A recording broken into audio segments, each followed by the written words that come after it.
AP PSC chairman గా Bhimavaram MLA Pulivarthi Ramanjaneyulu ఎన్నిక లాంఛనం కాబోతోంది.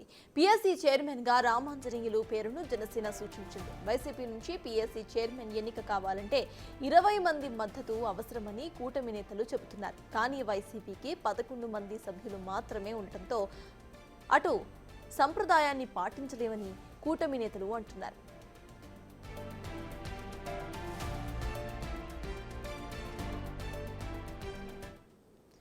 ఇదే అంశంపై పూర్తి డీటెయిల్స్ మా ప్రతినిధి శివ అమరావతి నుంచి అందించడానికి సిద్ధంగా ఉన్నారు. శివ, చెప్పండి, ఇటు ఏపీ పీఎస్సీ చైర్మన్ గా జనసేన సూచించిన అభ్యర్థి ఖరారయ్యే అవకాశం ఎక్కువగా కనిపిస్తున్నట్టు తెలుస్తోంది. అసలు అప్డేట్స్ ఏంటి? సత్తా మొత్తం మీద చూసుకుంటే ఆంధ్రప్రదేశ్ శాసనసభకు సంబంధించి కూడా పీఎస్సీ చైర్మన్ కి సంబంధించి వాస్తవానికి ప్రతిపక్షానికి ఇవ్వాల్సిన పరిస్థితి ఉంటుంది. కానీ ప్రతిపక్షానికి అసెంబ్లీలో బలం లేకపోవడంతో ఆ తర్వాత స్థానంలో భారీగా బలం ఉన్న జనసేనకి ఇవ్వాలని చెప్పి కూడా ప్రభుత్వం నిర్ణయం తీసుకుంది. కూటమిలో భాగస్వామ్యమైన జనసేనకి ఇచ్చే అవకాశాలు దాదాపుగా కనిపిస్తున్నాయి. పీఎస్సీ చైర్మన్ అభ్యర్థిగా పులవర్తి ఆంజనేయులకి అవకాశం అంటే భీమవరం జనసేన ఎమ్మెల్యే జనసేన నుంచి కూడా భీమవరంలో మొన్న 24 ఎన్నికల్లో గెలుపొందడం జరిగింది.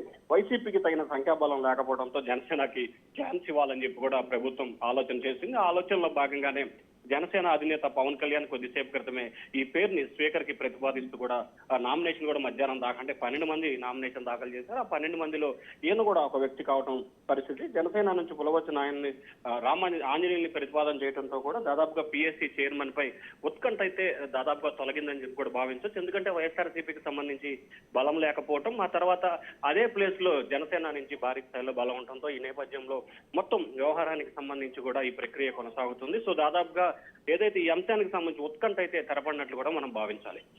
Right, thank you Shiva.